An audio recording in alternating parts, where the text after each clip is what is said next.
அனைவருக்கும் இனிய காலை வணக்கம் நண்பர்களே. இன்றைக்கி மார்ச் 1ஆம் தேதி இருட்டாக இருக்குது. ஏன்னா நான் ஒன்றும் லைட்டு போடலை. இரவு போயிட்டு அதிகாலை நான் 5 மணிக்கு எழுந்துட்டேன்.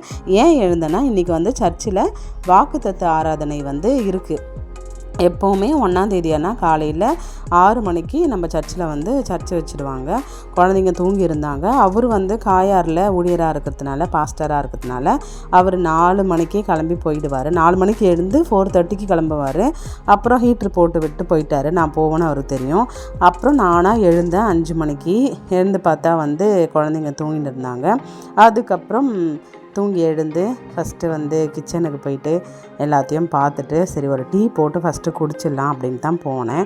போயிட்டு பால் ஃப்ரிட்ஜில் எடுத்துட்டு அதுக்கப்புறம் டீ போட்டு குடிச்சிட்டு கொஞ்சம் ஃப்ரெஷ் ஆகிட்டு அதுக்கப்புறம் கிளம்பி சர்ச்சுக்கு போனோம். எப்போவுமே ஒரு மாதத்தோட ஃபஸ்ட்டு நாளை துவங்கும் போது ஒரு ப்ளசண்ட்டாக ஒரு சர்ச்சுக்கு போயிட்டு நல்லா ஒரு ஹாப்பியாக தொடங்கணும் அப்படின்ற ஆசை எல்லாருக்குமே இருக்கும். எல்லாருமே பரவாயில்ல போனோமா 2 மாதம் முழுவதும் சாமி நம்மளை பத்திரமாக பாதுகாத்தார்.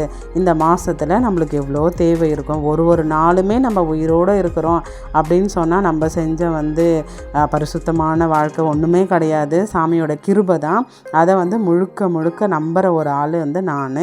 சாமி தான் நம்ம ஒரு நாளும் ஒரு நிமிஷமும் இந்த உலகத்தில் உயிராக இருக்கிறதுக்கு முக்கிய காரணம் சாமி தான் அப்படின்னு அதிகமாக நம்புகிற ஒரு பர்சன் தான் நான்.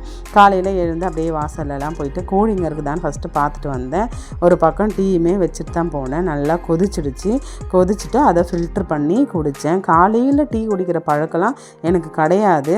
ஆனால் 5 o'clock எழுந்துக்கிறோன்னும் போது நம்ம வீட்டுக்கு வரத்துக்கே 7 o'clock ஆகிடும். அப்புறம் வீட்டுக்கு நம்மளுக்குன்னு எதுவுமே டீலாம் போட்டு குடிச்சிக்க முடியாது. ப்ளஸ்ஸுக்கு இன்றைக்கி ஸ்கூலு, சர்ச்சுக்கு இன்றைக்கி திருவிருந்து ஆராதனை. ஃபஸ்ட்டு முதல் நாள் அப்போவே லிப்ஸ்டிக் போட மாட்டேன். ஏன்னா எனக்கு லிப்ஸ்டிக் ரொம்ப பிடிக்கும். ஆனால் திருவிருந்து எடுக்கும் போது நம்ம சப்பி தான் அந்த திராட்சை ரசம் அதை குடிப்போம். அப்போ நம்மளுக்கு அப்புறம் வயசானவங்க இருக்கலாம், இல்லை நம்மளுக்கு முன்னாடி யாருனா இருக்கலாம். அது லிப்ஸ்டிக் கெமிக்கல் ஒத்துக்காது இல்லை. அதனால் திருவிருந்து அப்போ மட்டும் லிப்ஸ்டிக் லைட்டாக போடுவேன். அன்றைக்கி மட்டும் அதை நான் அவாய்ட் பண்ணிவிடுவேன்.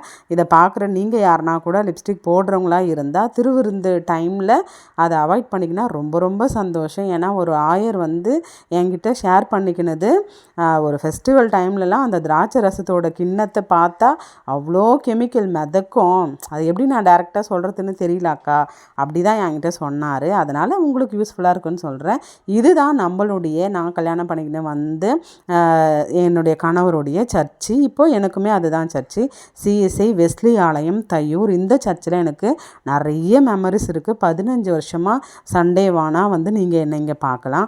சின்ன வயசுலேருந்தே ஒரு 1/2 hour சர்ச்சுக்கு. இப்போ 9 மணிக்கு சர்ச்சுனா 8:30 மணிக்கு போவேன். 6 மணிக்கு சர்ச்சுனா 5:30 மணிக்கெலாம் நான் போயிடுவேன். அது மாதிரி தான் எங்கள் அம்மா என்னை அப்படி பழக்கி விட்டாங்க. என்றைக்கு சின்ன வயசில் நானும் தான் பிளஸ்ஸி மாதிரி சீக்கிரம் கிளம்ப மாட்டேன், திட்டுவேன் பிளஸ்ஸியை சீக்கிரம் கிளம்புன்னு. ஆனால் அப்போ எனக்கு தெரியல. ஒரு 4th standard படிக்கும் போது எங்கள் அம்மா என்னை பயங்கரமாக அடிச்சிட்டாங்க. தூங்கின்னு இருந்தேன். அது ஒரு புனித வெள்ளி, குட் ஃப்ரைடே டைமு. என்னால் எழுந்துக்கவே முடியல, நல்லா தூங்கினுக்கிறேன். அப்போ எங்கள் அம்மா என்னை அடித்ததே கிடையாது. ஃபஸ்ட் டைம் நம்மளை அடிச்சிட்டாங்களே, அப்போனா சர்ச் எவ்வளோ முக்கியம். அம்மாவே நம்மளை லேட்டாக கிளம்புற அப்படின்னு அடிச்சுட்டு என்னை வீட்டு உள்ளவே போட்டு வெளியே தாப்பால் போட்டு போயிட்டாங்க. போயிட்டு வரக்குன்னா அழுதுகுனே வீட்டு உள்ளவே இருந்தேன். அப்போது சின்ன வயசுலேயே. அதுலேருந்து சர்ச்சுக்கு நம்ம சீக்கிரமாக 1/2 hourக்கு முன்னாடியே போயிடணும் அப்படின்னு சொல்லிட்டு கிளம்பிட்டேன். எப்போவுமே சாரீ தான் வியர் பண்ணின்னு போவேன். இன்றைக்கி சரி எப்போவுமே புது ட்ரெஸ் போடுறது எனக்கு ரொம்ப பிடிக்கும்.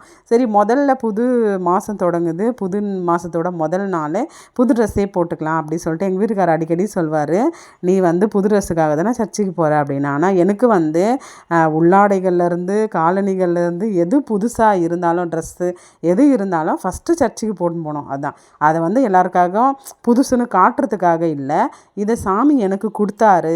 அதுக்காக சாமி பார்க்க போகும்போது நான் ஃபஸ்ட்டு அங்கே போட்டுன்னு போவேன். சர்ச்சு நல்லா முடிஞ்சது.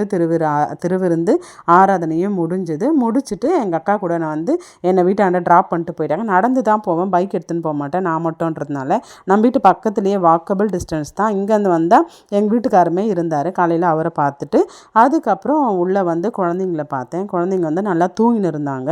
சரின்ட்டு பிளஸ்ஸி எனக்கு வயிறு வலிக்குதுமா, நான் ஸ்கூல் போகல அப்படின்ட்டா. ஓகேன்ட்டு அவளுக்கு ஃபோன் பண்ணி லீவ் சொல்லிவிட்டு உள்ளே உள்ளே வந்து பைபிளில் வச்சுட்டு கொஞ்சம் நேரம் ப்ரேயர் பண்ணிவிட்டு அதுக்கப்புறம் சரி டிஃபன் எதனா செய்யலான்னு பார்த்தா இன்றைக்கி வந்து 1ஆந்தேதி அவருக்கு நேற்று நைட்டே சேலரி க்ரெடிட் ஆகிட்ருக்கோம். குழந்தைங்க வந்து இப்போ அடுத்த ப்ரமோஷன் ஆகிட்டு அடுத்த கிளாஸ்க்கு போயிட்டாங்கல்ல, ஃபீஸ் கட்டணும்னு சொல்லிவிட்டு நாங்கள் அங்கே போயிட்டோம். எப்போவுமே வந்து 1ஆந்தேதி ஆனால் இதான் நடக்கும். இப்படி தான் வந்து இந்த நிகழ்வுகளை சர்ச்சுக்கு போகிறது வரது எல்லாத்தையும் உங்கள் கூட இன்றைக்கி ஷேர் பண்ணிக்கினதில் ரொம்ப ஹாப்பி. எப்போவுமே வந்து ஒரு நாளையோ ஒரு வருஷத்தையோ எந்த காரியத்தை தொடங்கினாலும் சாமியை முன்பதாக வச்சுட்டு செய்யணுன்றது தான் இன்றைக்கி மெசேஜே. சங்கீதம் 16:8 ஆண்டவரை எப்பொழுதும் என் கண்முன் வைத்துள்ளேன், அவர் என் வலப்பக்கம் உள்ளார், ஆகவே நான் அசைவுறேன். அந்த வாக்கு தத்துவத்தை தான் ஆயர் வந்து இன்றைக்கி மெசேஜாகவுமே கொடுத்தாரு. இந்த மாதம் ஃபுல்லாக சாமி நம்ம வலப்பக்கத்தில் இருந்தால் நம்மளை யாராலையும் அசைக்க முடியாது. அவர் முன்னாடி இருந்தால் மட்டும்தான். அதுக்கப்புறம் எனக்கு இந்த ட்ரெஸ்ஸை கழட்ட மனசே இல்லை. இருந்தாலும் ஒரு வாட்டி அப்படியே கண்ணாடியில் வச்சு ஃபோட்டோ எடுத்துக்கின்னு அதுக்கப்புறம் ட்ரெஸ் மாற்றிட்டு என்னுடைய வேலைகள் செய்யணும்னு நினச்சேன். ஆனால் ஸ்கூலுக்கு போகிற வேலை இருக்கிறதுனால அப்படியே அதே ட்ரெஸ்லேயே குழந்தைங்கள கிளப்பி கூட்டுக்கின்னு நாங்கள் போயிட்டோம். இன்றைக்கி இது எல்லாத்தையும் உங்கள் கூட வந்து என் கூட இவ்வளோ நேரம் நீங்கள் வந்து இருந்திருக்கிறீங்க, என்னுடைய சர்ச்சைலாம் பார்த்துருக்குறீங்க. அதில் ரொம்ப சந்தோஷம். எப்போவுமே தூங்கி எழுந்ததும் ஜன்னலில் வந்து திறப்பேன் நான். ஏன்னா நம்ம வந்து அது எப்பவுமே